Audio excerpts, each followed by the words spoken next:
A listener note, this episode contains brief reference to birth trauma. Listener discretion is advised. At the time, I had mixed feelings about it. I felt devastated that I couldn't give her enough myself. Mm-hmm. But I was also grateful that when I couldn't do that, my community were there to lift me up and do it for me. Yeah. So I'm getting teary thinking about it because it was just the most wonderful gift that anyone's ever given me, that they brought their milk so that she could have enough. Welcome to Breastfeeding with ABA, a podcast brought to you by volunteers from the Australian Breastfeeding Association. Breastfeeding with ABA is a podcast about breastfeeding, made by parents for parents. In this episode, we'll be talking to Sarah about how she overcame an incredibly difficult start to breastfeeding with her third child with a huge amount of persistence, determination, and support. We are recording this podcast in different parts of Australia. We acknowledge the traditional custodians of the lands on which we are recording and which you are listening to this podcast. We pay our respects to elders past, present, and emerging, and to any Aboriginal people who are listening today. We also acknowledge the long history of oral storytelling on this country and of women supporting each other to learn to feed their babies. In each episode, you will hear from different ABA volunteers around Australia. My name is Emma, and I'm a volunteer breastfeeding counsellor with the Australian Breastfeeding Association and a mum to 2 children. I am speaking to you from the Yarra Ranges in Victoria and Wurundjeri country. Today we're talking to Sarah. Sarah, could you introduce yourself, please? Just tell us your name, where you're speaking from, and about your children. Sure. My name's Sarah. I'm speaking from Quandamooka country in Queensland, and I'm a parent to 4 children, 4 daughters. The youngest is 10 months old and the oldest is 8.5 years old. And I have been breastfeeding non-stop for 8.5 years now. Wow, that's a really long time to be feeding for. Mm-hmm. So today we're mostly going to be talking about what happened when you were breastfeeding your third daughter, but could you tell me a bit about what your breastfeeding experience was like with your first 2 children? What sort of expectations did you have about breastfeeding the first time around? When I was pregnant with my oldest, I didn't give breastfeeding much thought because I just assumed that breastfeeding would be easy and that it would come naturally. I had only seen breastfeeding around me growing up. I don't recall ever seeing bottle-fed babies, so I just assumed that was the way you feed a baby. So when my oldest was born, I was lucky and it did. It came really naturally and really easily, and we just did it. And it was similar with my second baby. I was an expert by then. I'd breastfed my oldest for 2.5 years, and my second baby was even easier. So breastfeeding was just something that was really normal for us, for our family. Mm-hmm. Then you gave birth to your third daughter. Can you tell us a bit about what her birth was like? She was my first home birth, and it was really fast. My labour was an hour from start to finish. It was rushed and it was frightening for me. So when she was born, we were both in shock. She didn't breathe immediately. There was some worry and some concern, and it was really stressful. It was a really traumatic birth for me, emotionally and physically. Mm-hmm. In hindsight, I think it was also traumatic for my baby. Yes, it might have been. So what was the first breastfeed with her like? She breastfed maybe an hour after she was born. We were in my bed, tucked up, skin to skin, doing all the right things. At the time, it didn't strike me as different to any other breastfeed. It seemed normal. She latched. But in hindsight, I don't think she latched well even then. She didn't do the lovely breast crawl that you often see when you're skin to skin after birth. She didn't do those breast-seeking behaviours. She seemed stunned. When I think back on that time, she seemed stunned from her birth. But she breastfed. It was all lovely. big sisters sitting on the bed with us. It wasn't until later that I started to think there might be a problem. So when did you realise that things weren't going well with breastfeeding? What were the first sort of signs that you noticed? On about day 2, I started to feel worried that something wasn't quite right. At that time, I didn't really notice any physical signs. I just felt different. I remember bringing it up with some of the people that we had in the house at the time who said, "Oh, don't worry about it. You're good at this. You've done this before. Look at her. She's latched. She's happy." And it didn't make my anxiety about it subside. I still felt worried. And then by day 3, somewhere on day 2, day 3, I started looking at physical signs, and I realised that she hadn't had that kind of musty baby poo yet. She was still having meconium poo when she did. She didn't have many poos. She wasn't having enough wheeze. And that really tipped me off that there was actually something wrong. So I looked a bit harder, and I realised she was sleepier than my other babies had been. And there were probably a few other things. She had a bit of a shallow latch, and when she was swallowing, it was a gulpy sound, like an irregular gulpy sound that I hadn't heard with my other babies. And it just all seemed very off. So I called in some support on day 3. And I guess as an experienced breastfeeder as you were, those signs may have been a little more obvious to you, or obvious to you earlier than it might be if you were a first-time mum at the time? Or... Absolutely. I would not have recognised those signs with my first baby at all. Yeah. Although, as you say, in some ways it also sounded like it could have been a slightly double-edged sword as well, because you mentioned the first time you brought it up with someone that you were concerned. They say, "Oh, no, you're fine. You can do this. You've done this before." Absolutely. Yeah. Yeah. Everyone expected it to go well because it always had before. Yeah. So what did you do next once you really knew that things weren't going well? What was your next step? I called in so much support on day 3, day 4, day 5 after she was born. Funnily enough, one of the first things I did was call a friend who was breastfeeding her young baby and ask her to come over and breastfeed my baby to see if it was me. I thought it was a me problem. There's something wrong. I'm not doing this right. And so she came over and she tried to breastfeed my baby, and it was still ineffective. She got more milk from my friend because my friend already had established milk supply. She had a 6-week-old or something. Yeah. So she was getting more milk because there was more milk available, but she still wasn't managing the flow and the suck. So then I called 2 friends who were breastfeeding counsellors with the ABA and said, "You need to come and visit me and help me with this baby." And we went through all of those basic latch positioning things that breastfeeding counsellors do really well. And that didn't help much either. So I called a lactation consultant and my midwife, and they both came to my house as well. So we had lots and lots of visitors over the course of 2 days. Yep. One of them, the midwife or the lactation consultant, pointed out that she seemed to have a tongue tie. So we decided to book in to have that cut straight away. Mm-hmm. And how did you feel about that diagnosis? Do you remember what sort of emotions that might have brought up for you at the time? At the time, I was just panicking because I wanted to fix the problem. I was willing to accept anything, any diagnosis, any way to fix the problem without too much thought. Yeah.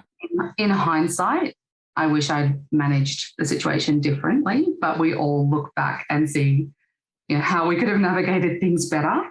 Oh, absolutely. You can only, yes.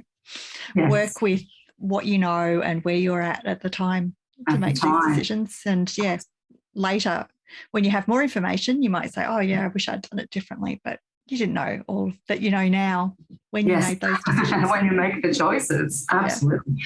So we managed to, I guess, book in very, very quickly to have the procedure done to cut the tongue tie before we'd even really made the decision to do it. We were able to book in. Yeah.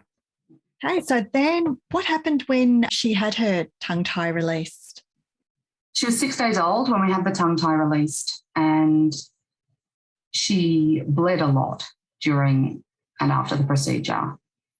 It was really scary. It was really, really scary to have a tiny newborn baby covered in blood. She needed some medical attention afterwards, but immediately following the procedure, she didn't latch anymore. She wouldn't try to latch. Yeah.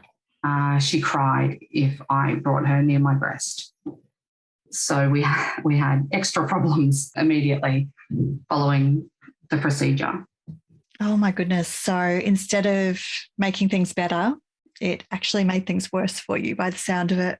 Yes, it did. It made things a lot worse and a lot more urgent because I wasn't able to get any milk into her. Oh, my goodness. That would have been an awful thing to be experiencing as a mother. So what did you do next? I mean, so here you now have a baby who you're not able to latch at all, but you need to get some milk into her. So how did you manage that? So again, we worked with the same lactation consultant, the same IBCLC that we'd spoken to a couple of days earlier. And she introduced me to finger feeding with a syringe. And initially, it was really small amounts of milk. She was still only such a little baby. And I was able to express what at that point was actually still colostrum because she hadn't been able to bring my milk in. I still had colostrum. Yeah. So I was hand expressing enough to fill a 10 ml syringe and then finger feeding that to the baby.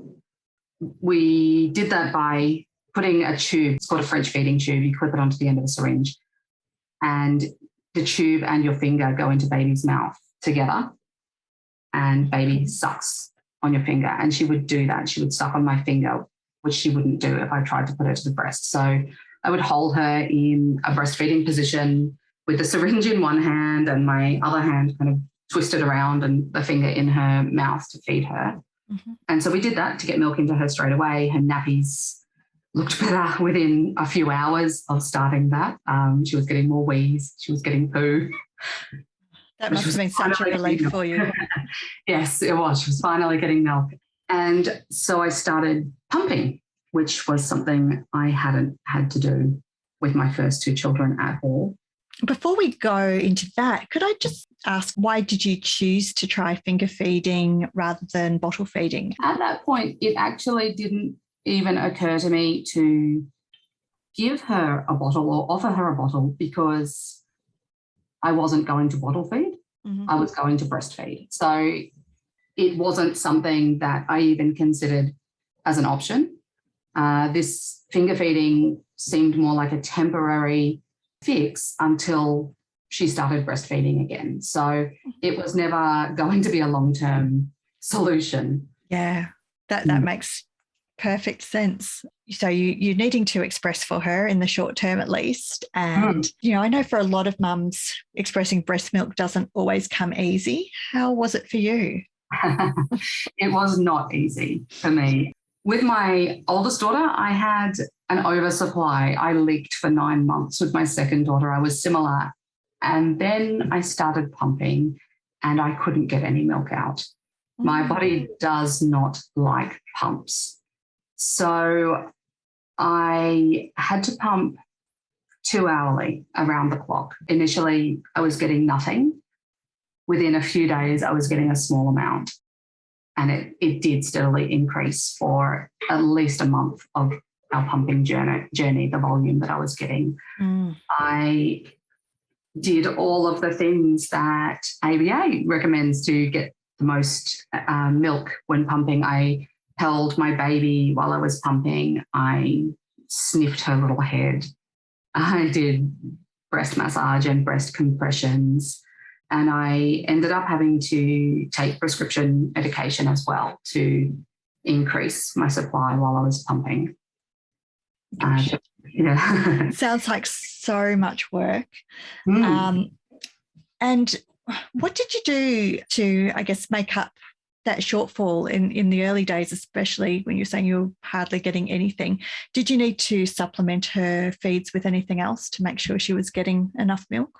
I did need to supplement her initially. I was lucky I had a lot of breastfeeding friends and they were able to pump milk and drop it off for me. So she was getting supplementation from at least 4 of my friends, which is actually really special. It is. Now that I look back on it. What a beautiful community support you had there. Absolutely. At the time I had mixed feelings about it. I felt devastated that I couldn't give her enough myself. Mm-hmm. But I was also grateful that when I couldn't do that, my community were there to lift me up and do it for me. Yeah. So I'm getting teary thinking about it because it was just the most wonderful gift that anyone's ever given me, that they brought their milk so that she could have enough. That really is amazing. It was so special. And as time went on and I had more milk available for her, I needed less and less of that donated milk. And when our pumping journey ended, I was actually able to donate some milk to somebody else that was in my freezer because I was never going to use it again. So it ended up going full circle. Oh, that's lovely that you were then able to pay it forward to someone else as well. Mm. That's a beautiful bit of this story, I think. It is. Yeah. You're still incredibly, busy for you at this stage in your life, I'm imagining. So you're exclusively expressing and finger feeding your third baby while also caring for 2 older children. Thankfully, you had these beautiful friends who were also expressing for you and dropping off milk for you, so your baby was getting plenty of milk. What other sort of support were you able to get at this time in terms of just managing all that workload, in terms of your emotional and mental health? Yeah. Well, looking back, I actually don't know how we survived that time, but we did. And I had so much support, and I think that's how we made it through. My partner was at home for a few weeks after she was born. He usually worked away.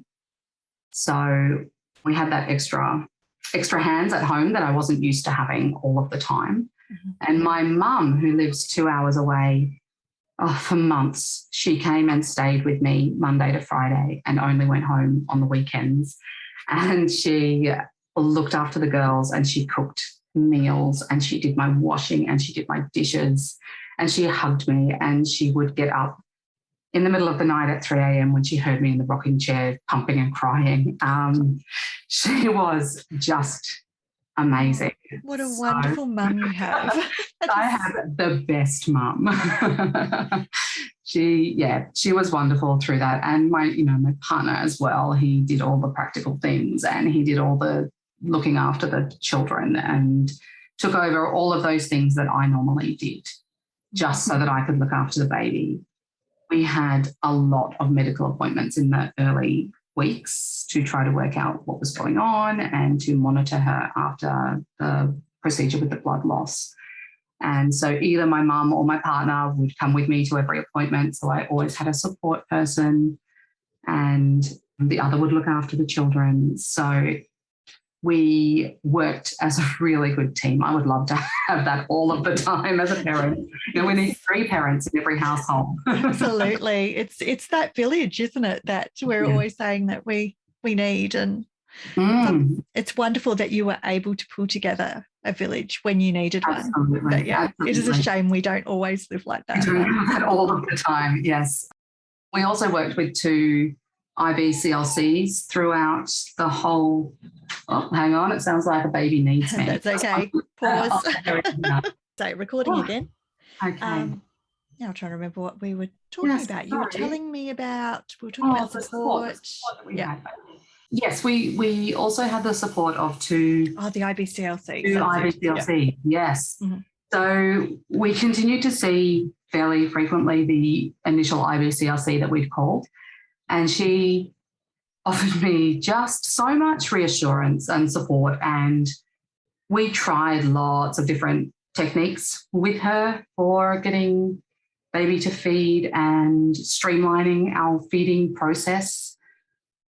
She would come to our house and she was just the most nurturing, loving human ever. I'm still friends with her to this day. And so she offered even more of that village experience and really reassured me that what we were doing was working and that we could get back to breastfeeding. That's wonderful. We should just say, in case anyone listening doesn't know the acronym, that IBCLC stands for International Board Certified Lactation Consultant. Yes. And we worked with another as well, who was also an oroomyofacial therapist, and she gave us lots of exercises and things to do with baby that were a really important part of that process of getting her to feed again. So we also had friends, so many friends, making food, making biscuits, coming and sitting next to me in my rocking chair while I just pumped and fed and pumped and fed and pumped and fed. So we were really lucky. We couldn't have done it without so much support that we had. That's fantastic. So how long did you end up, going through this whole thing for? How long did you express and finger feed your baby for? I did that for almost 6 months. Wow. Yes. It was not the plan at the beginning. At the beginning, I thought this would be a few weeks at the most, a few days, a few weeks. Mm-hmm. But I just was never willing to give up on her being able to breastfeed again.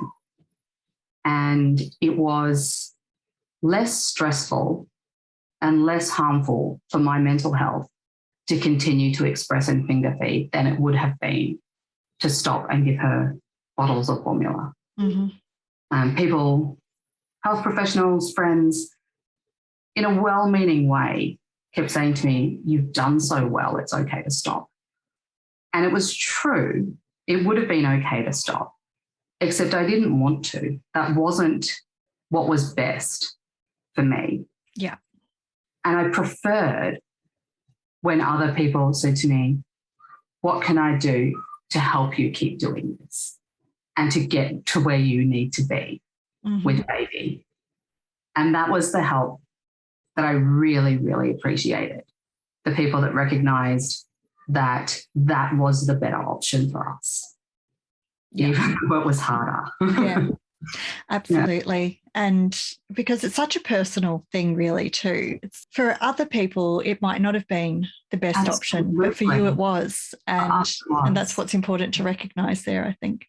It is. Yeah. I think it's important to recognize that people have different goals. And it's really important to know what I guess a parent wants to do and wants to achieve when supporting them. I'm not sure. No, absolutely. I think it's so important as someone wanting to support new parents, especially someone who is going through a really difficult start to breastfeeding or a difficult time with breastfeeding at any point in the journey, that we're listening to what they're wanting, how they're wanting to be supported, rather than just making assumptions about what we think is the best sort of support.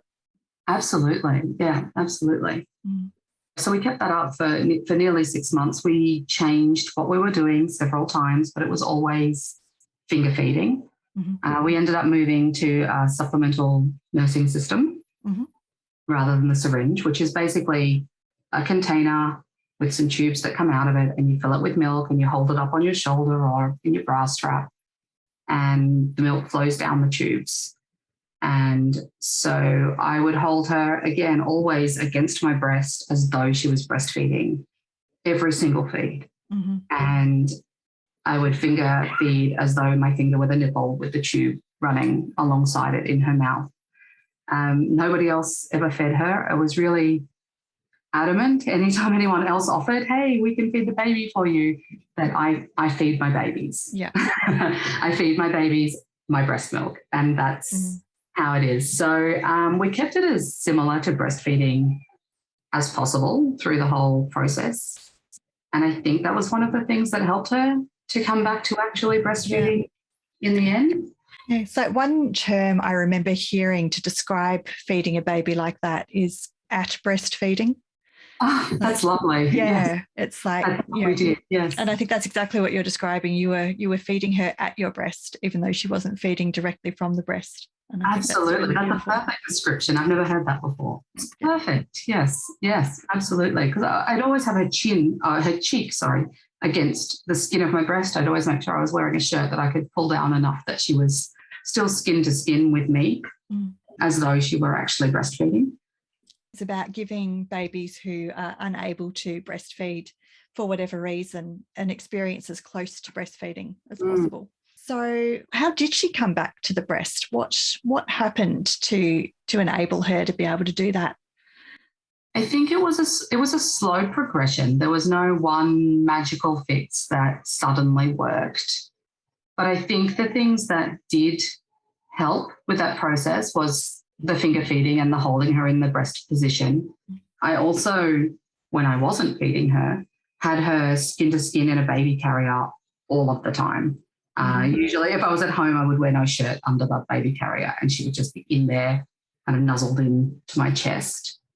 Skin time is so magical. It's magical for all babies. It's so important. And it's wonderful you found a way to, really maximise the time you could spend doing that. Yeah, there wasn't a huge amount of time in the day that I wasn't feeding or pumping, but we were able to do that in between, that skin to skin in a carrier. Yeah. And doing it in the carrier like that meant that you're still able to, do stuff with your other two children at the same time. With the other children, hands-free. Not that I was doing much cooking and cleaning at that time, but I was still able to do other things while I was holding the baby. We co-slept I co-slept with all of our children. And so when she was a baby, I co-slept with her as well. I would sleep topless so that, again, she was getting used to being against my skin and comfortable and happy there. It broke my heart when she would cry if I tried to breastfeed her, but getting her comfortable against my skin made it so much better. So she would just be there next to me in bed overnight. And that's actually where she started breastfeeding first. So overnight I would keep a little cooler bag with the express breast milk and the supplemental system next to the bed so I didn't have to get up overnight. And when she woke to feed, I would try to latch her first every time. And then she wouldn't, so I would do the finger feed. And one night she latched.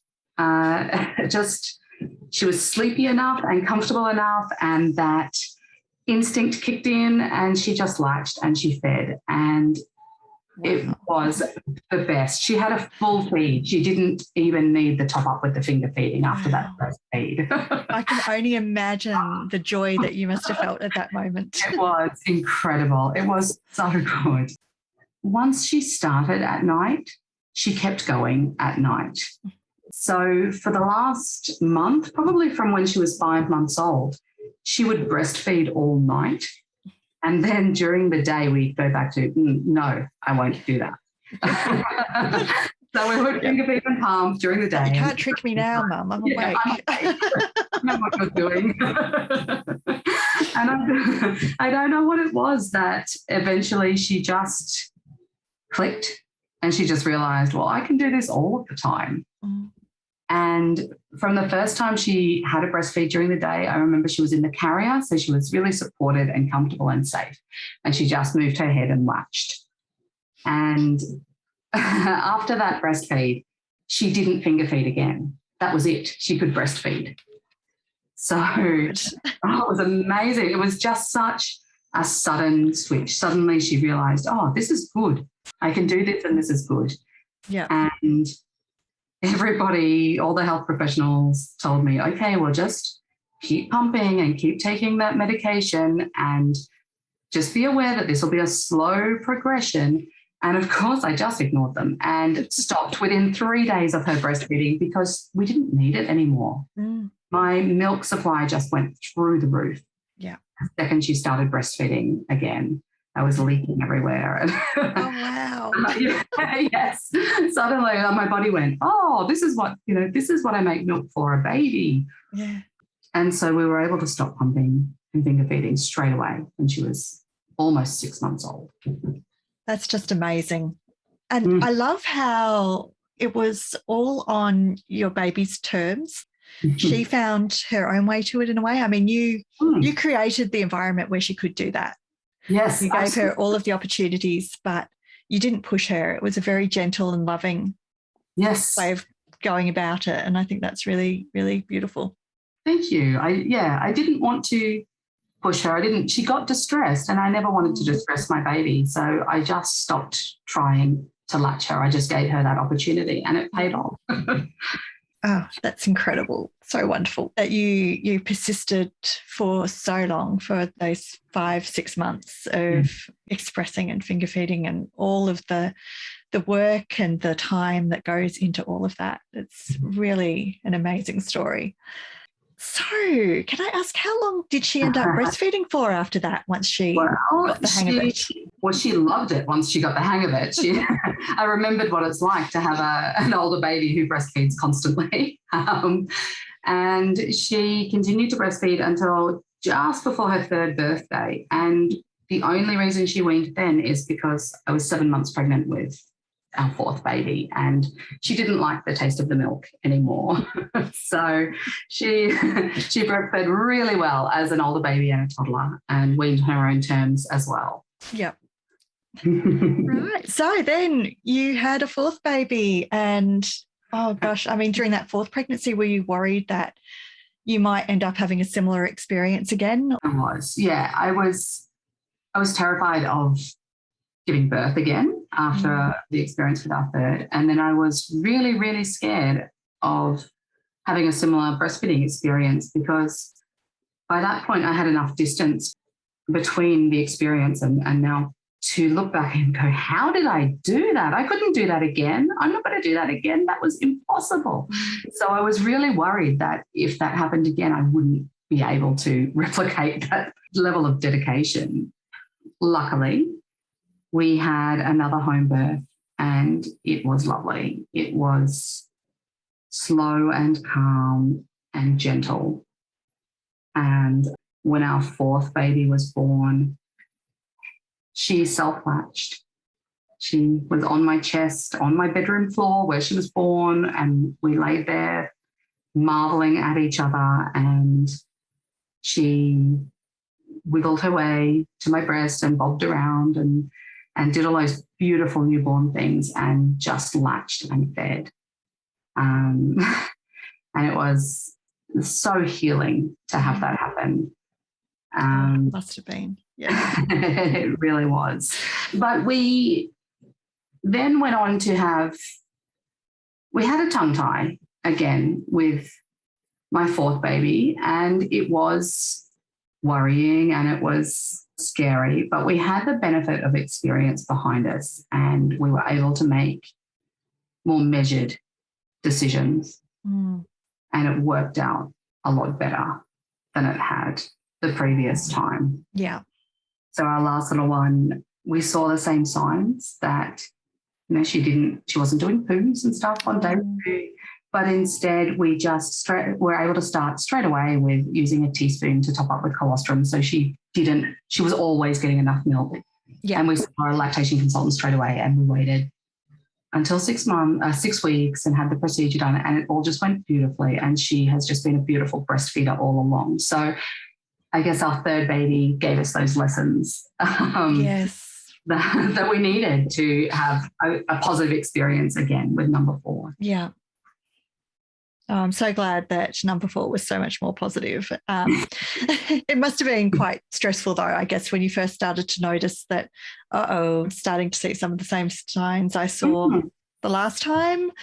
But yeah, having that prior knowledge, knowing that you could maybe try doing things a bit differently this time seems to have really helped. It made it a lot easier. Is there anything else about your experience with your 3rd baby or breastfeeding that you'd like to share with us before we finish up?